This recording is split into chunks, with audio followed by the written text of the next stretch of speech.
लाहौर से हमारे bureau chief अल्लाह वसाया की रिपोर्ट के मुताबिक निजी पेपर लाहौर के मुल्तान ऑफिस के इफ्तिताह और इशात के हवाले से मुकामी मैरिज हॉल क्लब में तकरीब का अहतमाम किया गया। इफ्तिताही तकरीब में आबदा बुखारी, रहनुमा पीपल्स पार्टी, नासर सियाल, PRO, DIG मोटरवे व दीगर सियासी व समाजी शख्सियात ने शिरकत की।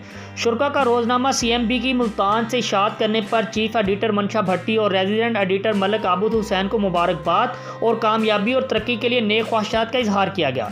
चीफ एडिटर मोहम्मद मंशा भट्टी ने तकरीब में मौजूद शुरा से इजहार ख्याल किया। तमाम मज़ूज़ीन को अपने इदारे और अखबार के हवाले से ब्रीफिंग भी दी। तमाम सहाफ़ी बरादरी को मुस्बत सहाफ़त का पैगाम दिया।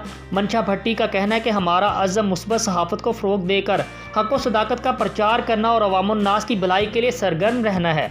मंशा भट्टी ने मज़ीद कहा कि मेरा और मेरी एक्टिव बॉडी का मकसद सिर्फ़ और सिर्फ इंसानियत की खिदमत और इश्क़ हकीकी को तमाम नौए इंसानी तक पहुँचाना है।